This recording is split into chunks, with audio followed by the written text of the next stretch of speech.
finding the podium. But awesome, it's so great to be here, to be part of the Viseo family, to be part of Dallin and Carrie and your whole family's lives. It's really awesome. Thank you for welcoming me in here. And the last few weeks has been a whirlwind of adventure. Oh, and by the way, not too shabby. Top 50 healthcare companies. That's not too bad. But yeah, the last few weeks have been really crazy. Climbing a lot of peaks, training for a big Himalayan peak. I'm going back to a peak that I failed on 20 years ago called Amada Blanc. But I've been training a lot and climbing a lot of mountains around the country. Some Colorado 14,000-foot peaks. You know, of course, when you're climbing a mountain, you need your essential equipment. You need your crampons, you need your ice axe, you need your Viseo nutrition with liposome delivery. You gotta have it all. But it's been really fun to test out the products, and it gives me tons of energy, and I really love it. So again, it's really awesome to have something that's so great to support all the things that I want to do. And so Dallin and Carrie, they mentioned all these accomplishments. And those are fun to talk about for sure. But I think what doesn't get talked about enough is the struggle. Mm-hmm. Because it has been a struggle to live this life. I call it a no barriers life, to wrap your head around what that life means, to push the parameters of what it means sometimes to just feel like you're failing it and bleeding it. And I think part of the equation of this no barriers life is understanding the learning process, this process of growth and change and transformation that we're all a part of. And then diving into that process, diving into that experience and illuminating all the elements, these universal elements that we experience along the way that we have to confront and harness, like holds on a rock face, like waypoints on a map that lead us forward, that give us clues to where we're going and why it's so important we get there. And I think, you know, I guess I wish part of that process was easier.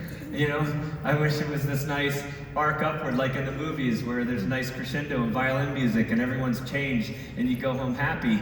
And that's just not the way it works. My friend Jeff Evans, who I'll talk about later, he says growth happens more like a volcano spews lava, and it's not for the faint-hearted. And that's the way I felt at 40 years old, embarking on this brand new sport of whitewater kayaking as a blind person, and listening to the roar of the rapids below me and thinking, I'm the guy who climbed Everest. Why am I so terrified? And realizing that life is more of a circle than it is a line. You're constantly starting over, and it's a vulnerable place to be. And thank you. And there's so many questions that didn't have answers. You know, how is my guide going to guide me down the river? How is he going to communicate with me? Knowing, you know, it's a precision sport. If you're a foot too far to the left or too far to the right, it's the difference between getting through the rapid and getting hammered. What kind of technology would we use? You know, no radio even existed. Most of them had a second delay, which was an eternity in a rapid. So there were days, and not thousands of hours of preparation, of training, where you're just flailing, you're bleeding, and slamming into rocks, and spinning around, and panicking, and flipping over, and pulling the skirt on your kayak, and swimming for my life through these rapids. And I'd get out of the river that day, and I'd say, I gotta keep it positive. What did I learn today? I learned why there's not that many blind kayakers in the world. But that flailing and bleeding had a purpose. It had a no barriers pledge, and that was to kayak the Grand Canyon, 277 miles. Not to prove that blind people can do this or that, but to live, to break out of these prisons that we put ourselves in, and experience life fully in these incredible places in the world. These iconic places like the Grand Canyon, walls that are thousands of feet high. You can touch them, they're billions of years old. You can hear them. And the Colorado River being the gauntlet to some of the most incredible whitewater in the world. Well, after 6 years, we were ready, and teamed up with this amazing kayaker, Harlan Taney, half human, half dolphin, and we were ready. And we were crushing it through the Grand Canyon, one rapid after the next, crushing it. And that was until day 16, Lava Falls. Now, lots of big rapids on the Grand Canyon, but biggest, head and shoulders biggest is lava. It's a 10 out of 10 on the Grand Canyon scale. And my wife, I think, made a big mistake, which was she went on YouTube and started looking at lava disaster videos. And this is what she came away with. I told her not to do it. And so it's such a serious rapid that you get out and you have to scout it. Very important for a blind guy to scout a rapid, right? Well, it's true, because Harlan takes my finger and he runs it through the map of lava. Now, when you go into these situations, you feel at first like you're just riding a wave on the edge of chaos. But if you stop to really understand your environment and be discerning, you begin to realize that through this chaos, through this turbulence, is a map. It's kind of a secret map. And in kayaking and boating, they call it the line. And lava has a very specific line. You want to stay on that line as best you can. And it angles in from the right. You ride the slip with this eddy fence, a big giant fence of water created by these conflicting currents to your right. You ride that slip just to the left of that fence, and then you hit these boils, these giant monsters' tails that rise up energy from the bottom of the river, hits the shore, comes back and whips you into what's called the ledge hole, this giant washing machine that wants to hold you, grab you, and suck you down. And then you get by that, you hit the V waves, these massive waves that come together. You bump to the left of that, you square up into the river against the big kahuna waves, 20, 30-foot waves crashing over you, one after the next. You hit, you squeak by what's called the cheese grater rock, that's self-explanatory. And you ride those whirlpools and boils out of lava. I got on my boat, I was so nervous. I was lethargic, I was nauseated. And I rode that slip and I hit one of those boils and I reacted too slowly and I was upside down. The top of Lava Falls. That is the worst place in the river to be upside down. Not part of the map. I rolled up, I just missed the ledge hole, I hit the V-wave cockeyed, went through a massive cartwheel, rolled up, now I was going through the big kahuna waves backwards. Again, not part of the map. Got knocked over immediately, barely got a breath, rolled up in the midst of all that fury, all the weight of water crushing down on top of me, rolled up again, got knocked over again. I couldn't hear Harlan. Where was Harlan? It turns out he was having an epic of his own because he put his paddle up against one of these giant waves. It busted his carbon fiber paddle in half. He was upside down, two halves of his splintered paddle, upside down, blood pouring out of his nose, thinking, I gotta roll up, I gotta communicate with Eric. And I couldn't hear Harlan, and I panicked, and I pulled my skirt. And now I was swimming blind through Lava Falls. So there's more struggle on these journeys than there are triumphs. In fact, I know maybe I'm not supposed to say this because I'm like the inspirational blind guy, but I hate it when people tell me anything is possible. They're like, anything is possible, and you're like, have you kayaked Lava Falls blind lately? I love that phrase. It's fine, but it undermines how hard it is to push against these barriers that want to knock you flat on your back as you try to live a life that matters. I wrote a book. It was actually my second book. It was called The Adversity Advantage. And I teamed up with this scientist, Dr. Paul Stoltz, and we studied people and teams around the world. And we came away understanding that, simply put, people fall into three categories. We call them quitters, campers, or climbers. Now, quitters are self-explanatory. We're not going to talk about them today, but campers are a fascinating group because they make up so much of the world. They're those of us who start out climbing, as I think we all do, with hope and excitement and optimism. And then somewhere along that ascent, things get in the way. We lose belief in ourselves or in the cause. Or we get to a nice, safe place on the mountain, and we say, I'm stopping here any higher. It's just too much pain, too much suffering. Or maybe we try something, we give our full selves to it, and we get beaten down, pushed back, shattered, and it sends a vibration like a trauma through our soul. We say, I never want to experience that again. Or maybe we feel a cynicism pouring through our brain like a prison wall. Or maybe we wake up one day and the world's changed so much we just don't know if we have what it takes to attack it anymore. We're plodding up the mountain, slowly but surely, one barrier after the next. They just keep getting in our way. Like brick walls, they sap our energy, they kill our momentum, they shove us to the sidelines, into these dark places.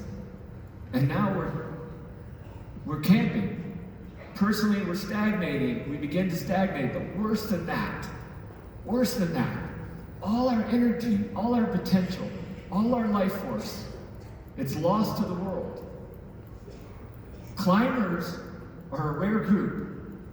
And I think if I could see, I'd be looking at a lot of climbers out here. They're those people who figure out a way to continue to grow and explore and challenge themselves every day of their lives to the day they die. So I think the question, thank you. I think the question is, how do we climb when it makes so much more sense? It is so much easier to camp. I understand camping. I lived it firsthand. I went blind from this incredibly rare eye disease just before my freshman year of high school. It was like winning the lottery, but the exact opposite. Being led into class for the first time as a blind person, being led to the bathroom, being led to the cafeteria, sitting at a table by myself, listening to all the excitement and laughter and joy and food fights passing me by that I wanted to be a part of. I was afraid to go blind. That was scary, but way scarier than blindness, than the darkness of blindness, was the fear that I would be shoved to the sidelines, that I'd miss out on the food fights, that I'd be stuck there in that dark place, I'd be left there, I'd be forgotten, a life lived for nothing, a life that was meaningless, that was way more terrifying than anything blindness could do to me. And I can still see it just a little bit out of my right eye as a few more months as I got real close to the TV and I could watch TV still. I was watching this show, they were focusing on a guy, his name was Terry Fox. Now, yeah, he's amazing. He had lost a leg to cancer, and he was still in the hospital, and he decided that he was going to run across Canada. Now, this is not the normal decision a guy in his situation was supposed to make. What do people do when bad things happen? Most people, they curl up in a ball, and they protect.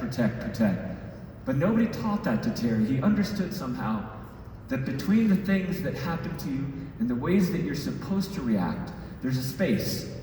And in that space, there's a choice. And he chose to attack. And he was in the hospital, and he was watching kids way younger than him die of cancer. And instead of allowing that tragedy to crush him, he gathered it up, he harnessed it, he converted it into something bigger. Darkness into vision. And he used that as energy to propel himself every faltering step along that road. The miles, they took a terrible toll on his body, on his stump covered with blisters. The look on his face was an absolute contradiction, full of exhaustion, yet at the same time full of exaltation. And I thought to myself, there's something inside of us. At the time, I could only describe it as a light that seemed to have the ability to feed on frustration, on setbacks, on failures, on struggle, to use those things as fuel. The greater the challenge, the brighter that light just kept burning. And I hoped it existed in me. And I realized that I'd been looking out into the world, and I'd been reacting and responding and reeling and blaming, and I needed to turn inward to that light of Terry, because vision begins from within, not out here. I needed to tap into that light, to commit to it, to growing it, to nurturing it, to using it, to igniting it, to blaze into the world, to light my way forward like a headlamp in a storm, and emerge on the other side of that storm, not just damaged as little as possible, but actually stronger and better. And a few months after that climb, watching that show, I got this newsletter. It was in Braille. It was a group taking blind kids rock climbing for the first time. And I remember running my hand up the wall of my room and thinking, who would be stupid enough to take a blind kid rock climbing? I mean, there's got to be liability issues around this. I signed up. I'm tired of building walls around myself, protecting myself from loss. Like Terry, I wanted to attack. And I found through trial and error that I could use my hands and my feet as my eyes. And I could scan my hands across the face, and just before I was ready to lose strength in my forearms and fingers, I had to fall. I'd find just enough to dig into a little crack or a pocket to keep me stuck to the face a few seconds longer, to do another pull-up, scan my other hand across the face. I left a lot of blood and skin on the rock, but I got to the top. It was so exhilarating, it was so vibrant, it was so beautiful, it was almost painful. It was like a rebirth. I gotta say though, as beautiful and vibrant as it was also pretty scary. And there's one thing that hasn't changed much since that very first time I went rock climbing, more than 30 years ago now. That's the reach. I think in a way, it doesn't really matter whether you can see or not, we're all in the same boat. We're all reaching into darkness. We're predicting and calculating and hoping and praying, and our algorithms and metrics and all the predictions, they lead us to believe that we can find what we're looking for, but there's no guarantee. There's no guarantee. It's that moment when we've reached out, we've committed to the reach, we know it's almost impossible to turn back. These fears, they're so overwhelming. The fear of flopping on our face, of making a terrible mistake that affects so many people around us. The fear that we're not as good at something as we want it to be. The fear that we give 100% of ourselves and we still fall a little short. Or the fear that we climbed as high as we can go, there's nowhere else to go but down. These fears, they conspire against us and they paralyze us. So that maybe we decide to stop reaching. When I think there's a big difference between many people and those who embrace the reach. They understand that life is an ongoing, never-ending process of reaching out into the darkness when we don't know exactly what we'll find, constantly reaching towards immense possibilities. They're always unseen, yet they're sensed, while so many others allow that darkness to paralyze them. I reached out that day. I know you reach out every day. We'll continue to reach. And those reaches, they lead us to some great adventures, right? This is my friend Timmy celebrating on the top of the Marmolada, beautiful 3,000-foot rock face in Italy. And first of all, I should back up and I should tell you, I don't see myself as a crazy blind guy. Like a blind Evel Knievel. People remember Evel Knievel? Yeah. I'm not a crazy adrenaline junkie. I'm a problem solver. I'm an innovator. I love looking at things that maybe people see as impossible, improbable, unlikely, and then figuring out a way forward. Pioneering possibilities. That's exciting. And when you look at these photos of people doing these crazy things on the surface, they look crazy. But what you can't see is the years and years of preparation, of building, thank you. Building that infrastructure of success, that foundation that everything supports everything in your life. Constantly building new strategies and systems and tools and processes and technologies and practicing and bleeding them until they're in your nervous system. And then continually looking for ways of being more productive, being more efficient, being safer, being more nimble, being ready to seize all the opportunities that are out there, and then integrating those systems and strategies and tools together to find all the solutions that you're after in your life. Blind person gets really good at all these systems, knowing how big a room is by the echo, or how to identify money by the smell. Can anyone do that? I'm kidding, I can't do that actually. And technology actually is an incredible game changer in our lives. In fact, I've been a guinea pig for an amazing new technology that may help blind people to see. It's called the brain port, and it's based on something that's called neuroplasticity. This idea that the brain is incredibly nimble, that when something goes wrong, the brain can often find a new pathway, can recircuit itself in ways that nature may not have even intended. So it works on the idea, the premise that if the eyes don't work anymore, well, you find a new pathway into the brain, because it's the brain that sees, not the eyes anyway. It's a camera. I wear it on my glasses. It projects a video image that gets translated through a microprocessor to a little handheld remote that I wear in my hand, I put in my pocket, and it translates that visual image into touch. I wear a little plate on my tongue with 500 vibrating pixels that creates shapes and lines that my brain reinterprets as images. Climbing is fun with the device, but playing games with my kids, this is the best. This is my daughter Emma. So we're going to play a game, and Emma often cheats me, so I'm going to pay careful attention and make sure that she is on the up and up. All right, so put the tongue in. I got the intensity pretty good, and got the contrast good. Okay, so you ready? Mm-hmm. You say stone, paper, or rock, paper, scissors, shoot. Rock, paper, scissors.